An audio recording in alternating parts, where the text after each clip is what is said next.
perskaičiau scenarijų ir iškart supratau, kad Vytas rašė. Ta prasme, blogai, ne? Ne, visada mane daužai, visada tu turi laimėti. Ne, tai pala, gerai.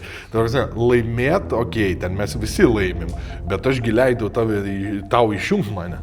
Tu matei seriją, tu matei kokius smūgius, tu matei tiesiog žudikuliai skraido.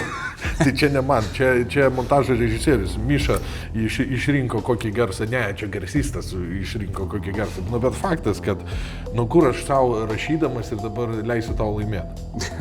Todėl ir sakau, kad iškart matos ir Vytas rašo. Bet taigi, klausyk, aš tau leidau nušauti pirmąjį žmogų. Šiaip tai pagal scenarijų tu jį turėjai nušauti. Taip, tu užlipi, muši mane, tada tau įrimi ginklą, tu išmuši ir jį nušauni. O mes pakeitėm dėl to, kad mes negulėjom, o aš turėjau tave smaugti, stovėjau. Ir tau tiesiog nebuvo patogu išmušti iš jo ginklo, o man buvo patogiau. Todėl aš nušau, bet buvo svaršyta, kad tu nušauni. Šiaip.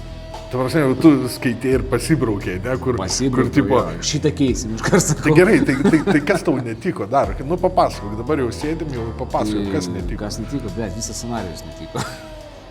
Ne, iš tikrųjų, viskas tiko, viskas gerai. Nu, primušė mane ir primušė, ten ir aš tau trenkiau porą kartų. Tai tu gerai trenkiai, bet tu matei, koks tavo personažas, kaip sakant, su valia buvęs karys. Tarsi tiek, jeigu kitas tiek gautų pankio iš tikrųjų gyvenime, tai jisgi neatsistotų, tu vėliau atsistoji ir...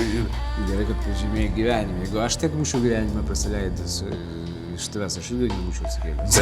Tai va, tai tavo personažas, supranti, atsikėlė, opa. Ir pas jį kario dvasia, supranti, tai jis atsikėlė, trenkė tavo atgal, o po to kas buvo? Vėl, blėt, pizdi gavo.